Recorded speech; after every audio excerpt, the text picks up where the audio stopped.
Hello guys, എല്ലാവർക്കും എൻ്റെ കുടുംബത്തിൻ്റെയും വിഷു ആശംസകൾ നേരെയാണ്. കണി വെക്കാനുള്ള ഒരുക്കങ്ങളൊക്കെ തലേദിവസേ കഴിഞ്ഞത് കൊണ്ട് തന്നെ രാവിലെ എണീച്ച് കുളിച്ച് വിളക്ക് വെച്ചാൽ മതി കേട്ടോ. ഈ വർഷത്തെ കണി ടൈം എന്ന് പറയുന്നത് 4 തൊട്ട് 6 മണി വരെയാണ്. അതുകൊണ്ട് തന്നെ ഒരു 4:30 കഴിഞ്ഞപ്പോഴേന് ഞാൻ എണീച്ച് കണിയൊക്കെ വെച്ചിട്ടുണ്ടായിരുന്നേ. ആദ്യം തന്നെ കണി കാണിച്ചത് എൻ്റെ കെട്ടിയോനെ കേട്ടോ. ഇവിടെ ഇല്ലാത്തത് കൊണ്ട് ഇപ്പോൾ ഒരു 5-8 കൊല്ലമായിട്ട് ഞങ്ങൾ ഒരുമിച്ചല്ലേ ആഘോഷിക്കാറ്. അതുകൊണ്ട് തന്നെ ആദ്യം തന്നെ കണിയേട്ടനെ വിളിച്ച് കണിയൊക്കെ കാണിച്ചു കൊടുത്തു. പണ്ടൊക്കെ കണി വെക്കുന്ന ഏരിയയിലോട്ട് പോലും നമ്മൾ പോകാറില്ല കേട്ടോ. നമ്മളൊക്കെ കിടന്നു കഴിഞ്ഞിട്ടാണ് അമ്മമാരൊക്കെ വെക്കുക. ഇപ്പം പിന്നെ ഉത്തരവാദിത്തങ്ങളൊക്കെ കൂടിയത് കൊണ്ട് തന്നെ കണിയൊക്കെ നമ്മൾ സ്വന്തം വെക്കണം കേട്ടോ. കല്യാണം കഴിഞ്ഞാൽ പിന്നെ ഞാൻ കണി വെക്കാനൊക്കെ സഹായിക്കും. കണി കാണൽ രാവിലെ അമ്മ എണീച്ച് വെക്കുമായിരുന്നേ. അങ്ങനെ നമ്മൾ കിച്ചുമോനെയും വിളിച്ചെണീപ്പിച്ച് അവനെയും കണിയൊക്കെ കാണിച്ചിട്ടുണ്ടായിരുന്നു. അത്ര രാവിലെയൊക്കെ ആയതുകൊണ്ട് തന്നെ കണിയൊക്കെ കണ്ടു കഴിഞ്ഞിട്ട് വീണ്ടും പോയി കിടന്നുറങ്ങി കേട്ടോ കുറച്ചു നേരം കിച്ചുമോൻ. അത് കഴിഞ്ഞ് പിന്നെ നമ്മൾ ആദൂട്ടിനെ എണീപ്പിച്ചിട്ട് വന്നു കേട്ടോ. പക്ഷേ കണ്ണേ തുറക്കുന്നുണ്ടായിരുന്നില്ലേ. പിന്നെ തിരിഞ്ഞൊക്കെ നിന്ന് കണിയൊക്കെ കാണിച്ചു കൊടുത്തിട്ടുണ്ടായിരുന്നു. പിന്നെയും ആദൂട്ടിനും പിന്നെയും പോയി കിടന്നുറങ്ങി കേട്ടോ. അങ്ങനെ അത്ര രാവിലെ ഒന്നും രണ്ടുപേരും അങ്ങനെ എണീക്കാറൊന്നുമില്ലേ. അങ്ങനെ അതൊക്കെ കണിയൊക്കെ വെച്ച് കഴിഞ്ഞ് ഞാൻ പുറത്തു വാതിലൊക്കെ തുറന്ന് നോക്കുമ്പോൾ അവിടെ നിന്ന് ഇവിടെ നിന്നൊക്കെ പടക്കം പൊട്ടിക്കുന്നൊക്കെ ഉണ്ടായിരുന്നു. പിന്നെ കുറച്ചു നേരം ഞാൻ അതൊക്കെ നോക്കി നിന്നു കേട്ടോ. ഇവിടെ ഞങ്ങൾ ഒറ്റയ്ക്കായതുകൊണ്ട് ഇവിടെ നിന്ന് ഞാൻ പടക്കമൊന്നും പൊട്ടിച്ചിട്ടുണ്ടായിരുന്നില്ലേ. അങ്ങനെ അതൊക്കെ കഴിഞ്ഞ് പിള്ളേരെയൊക്കെ എണീപ്പിച്ച് കുളിയൊക്കെ കഴിപ്പിച്ച് 2 പേർക്കും കൈനീട്ടമൊക്കെ കൊടുത്തു. കൂട്ടിനോട് ഇപ്പം എന്തെങ്കിലുമൊക്കെ പറഞ്ഞ് ചെയ്യാനൊക്കെ അറിയുന്നത് കൊണ്ട് തന്നെ കൈനീട്ടമൊക്കെ കൊടുക്കാനൊക്കെ വിളിച്ചപ്പോൾ ഓടി വന്നിട്ടുണ്ടായിരുന്നു. അപ്പത്തേന് കണ്ണനും വന്നു കേട്ടോ കൈനീട്ടം തരാൻ വേണ്ടിയിട്ട്. കണ്ണൻ്റെ ഒരു കൈനീട്ടം ഇപ്രാവശ്യത്തെ ഒരു വെറൈറ്റി ആയിരുന്നു കേട്ടോ. നല്ല നമ്മളെ കൃഷ്ണന്റെ ഒക്കെ ഉള്ളിൽ ഒരു പൈസയൊക്കെ വെച്ചിട്ടുള്ള നല്ല രസമുണ്ടായിരുന്നേ.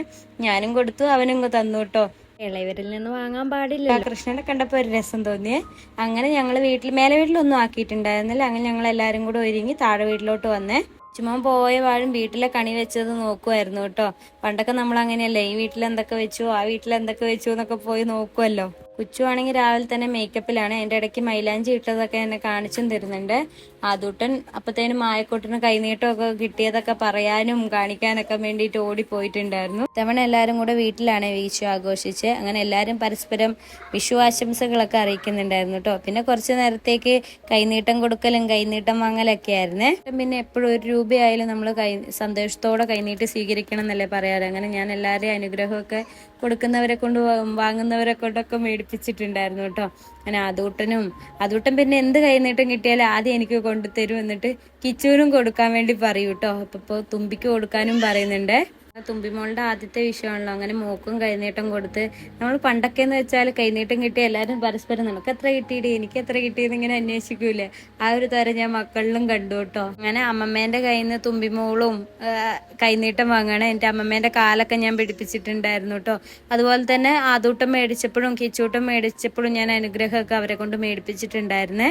നമ്മളെ വീട്ടിൽ മുതിർന്ന ആളല്ലേ, അപ്പം നമ്മളെ മക്കളെ കൊണ്ട് അനുഗ്രഹം മേടിപ്പിക്കണമല്ലോ. നമ്മളെല്ലാവരും അനുഗ്രഹമൊക്കെ മേടിച്ചിട്ടുണ്ടായിരുന്നു കേട്ടോ അമ്മമ്മേൻ്റെ അടുത്ത് നിന്ന്. കിച്ചുമോനാണെങ്കിൽ അതിൻ്റെ ഇടയിൽ നാണമൊക്കെ വരുന്നുണ്ട്. ആപ്പനും മാമനും എല്ലാവരും ഉണ്ടായിരുന്നു കേട്ടോ. അതൊക്കെ കഴിഞ്ഞ് അച്ചായാണെങ്കിൽ കാല് പിടിക്കാൻ സമ്മതിക്കില്ല. ഞാനൊക്കെ അറ്റാക്ക് ചെയ്താണ് കാല് പിടിച്ചിട്ടുണ്ടായിരുന്നത്. അങ്ങനെ ഞങ്ങളെല്ലാവരും കൂടെ ബ്രേക്ക്ഫാസ്റ്റ് കഴിക്കാൻ വേണ്ടി ഇഡ്ഡലിയും സാമ്പാറായിരുന്നു ഇന്ന് ഉണ്ടാക്കിയത് രാവിലത്തേക്ക്. അങ്ങനെ അതൊക്കെ കഴിഞ്ഞ് കഴിഞ്ഞിട്ട് ഞാനും കുച്ചും കൂടെ ഇലയൊക്കെ മുറിക്കാൻ വേണ്ടി ഇറങ്ങിയതാണ്. അല്ലെങ്കിൽ പാത്രം കഴുകുന്ന റിസ്ക് കൂടുതലല്ലേ. ഏലും ഇങ്ങനെ ആഘോഷങ്ങളൊക്കെ വരുമ്പോൾ ഇലയെ കഴിക്കുന്ന ഒരു ഫീല് പാത്രത്തിൽ കഴിച്ചാൽ കിട്ടില്ലല്ലോ. പക്ഷെ ഇലയ്ക്ക് ഭയങ്കര ക്ഷാമമായിരുന്നു കേട്ടോ. ഇതിന് കണ്ണനും ആദൂട്ടനെയും കൊണ്ട് നമ്മളടുത്തായിട്ട് എത്തിയിട്ടുണ്ടായിരുന്നു കേട്ടോ. നമ്മളെ പറമ്പിൽ ഇലയ്ക്ക് ഇച്ചിരി ക്ഷാമം കൂടുതലാണ്. അതുകൊണ്ട് തന്നെ ഞങ്ങള് അപ്പുറത്തെ പ്രസാദ് മാമന്റെ പറമ്പിലോട്ട് കയറിയിട്ടുണ്ട്. മാമൻ എന്നെ ഓടിക്കുമെന്നറിയില്ല. മാമനൊക്കെ ഇല കിട്ടിയോന്നും എനിക്കറിയില്ല കേട്ടോ. ഞാൻ എന്തായാലും പോയി അവിടെ കയറി ഇലയൊക്കെ മുറിച്ചിട്ടുണ്ട് കേട്ടോ. അങ്ങനെ ഇലയൊക്കെ മുറിച്ചുകൊണ്ടിരിക്കുമ്പോൾ പ്രജ്വലും പ്രണവിനെയൊക്കെ ഉണ്ട്. അങ്ങനെ അവരോടും വിഷു ആശംസകളൊക്കെ അറിയിച്ചിട്ടുണ്ടായിരുന്നു. അങ്ങനെ ഞങ്ങൾ വെച്ച ഇലയൊക്കെ പെറുക്കി വീട്ടിലോട്ട് പോകാൻ നോക്കുവാണേ. പിന്നെ കുറച്ച് നേരത്തേക്ക് ഞാനും പായസമായിട്ടുള്ള മൽപ്പിടുത്തമായിരുന്നു കേട്ടോ.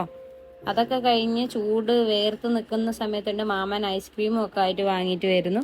അങ്ങനെ പിന്നെ ആദൂട്ടൻ ഐസ്ക്രീം പൊട്ടിച്ചു തരാൻ വേണ്ടി വരുന്നുണ്ട് കേട്ടോ. അങ്ങനെ അതൊക്കെ കഴിഞ്ഞ് നമ്മൾ തുമ്പിമോളാണ് എനിക്ക് ഒരു ഐസ്ക്രീമൊക്കെ കൊണ്ടുവന്ന് മാംഗോ ബാറാണ്. അങ്ങനെ ചോറും കറിയും പായസം ഒക്കെ ഒരു 11:30 ആയപ്പോഴായി കേട്ടോ. അങ്ങനെ ഞങ്ങൾ എല്ലാവരും കൂടെ അവിടെ കുറച്ചു നേരം വിശ്രമിച്ച് അപ്പത്തേന് ഫുഡ് കഴിക്കാനുള്ള സമയമായി. അങ്ങനെ ഇലയിട്ട് പിള്ളേർക്കൊക്കെ കൂടി ആദ്യം സദ്യ വിളമ്പിയേ. അങ്ങനെ മക്കൾ സെറ്റുകളുടെ ഒക്കെ ഫുഡ് അടിയൊക്കെ കഴിഞ്ഞപ്പേന് പിന്നെ ഓരോരുത്തർക്കായിട്ട് ഇരുത്തിയിട്ടു. ഇങ്ങനെ ഓരോ വരുന്നവരനുസരിച്ചും ഉള്ളവരെയൊക്കെ അഡ്ജസ്റ്റ് ചെയ്തങ്ങ് ഇരുന്ന് എല്ലാവരും ഫുഡൊക്കെ കഴിച്ചു. ലുജിയോയും വന്നിട്ടുണ്ടായിരുന്നേ. അങ്ങനെ ഫുഡ് അടിക്കലും വൃത്തിയാക്കലൊക്കെ കഴിഞ്ഞപ്പോ ഞങ്ങള് കൊണ്ടുപോകാൻ വേണ്ടി മാമൻ വന്നിട്ടുണ്ടായിരുന്നു കേട്ടോ. ഞങ്ങൾ എല്ലാവരും കൂടെ ഒന്ന് തിരുനെല്ലി പോയിട്ട് വരാമെന്ന് വിചാരിച്ച് പെട്ടെന്ന് പോയിട്ട് വരാൻ വേണ്ടി കുളിക്കാം വെള്ളത്തിലൊക്കെ കളിക്കാന്നൊക്കെ ഉള്ള ഒരു പ്ലാനിങ്ങിൽ ഡ്രസ്സൊക്കെ എടുത്തിട്ടാട്ടോ ഞങ്ങൾ പോയിട്ടുണ്ടായിരുന്നത്. വെറൈറ്റി ആയിട്ട് മാമന്റെ ഗുഡ്സിലാട്ടോ ഞങ്ങളെ യാത്ര. ഇവിടെ നിന്നൊക്കെ നല്ല എൻജോയ്മെന്റിൽ കഥയൊക്കെ പറഞ്ഞ് ചിരിച്ചെഴുന്ന് പോയിട്ടോ. ടൗണൊക്കെ എത്തിയപ്പോഴേ ഒരു മടിയൊക്കെ വന്നിട്ടോ. എല്ലാവരും നമ്മളെയൊക്കെ നോക്കുന്നുണ്ടായിരുന്നു. അതൂട്ടനും കുട്ടനൊക്കെ കൂളിംഗ് ഗ്ലാസ് ഒക്കെ ഇട്ട് എല്ലാവർക്കും ഡാറ്റയൊക്കെ പറിച്ചിലായിരുന്നു കേട്ടോ. അങ്ങനെ നമ്മളെ നെട്ടറ ഗ്രാമത്തിലോട്ട് എത്തിപ്പെട്ടിട്ടുണ്ട്.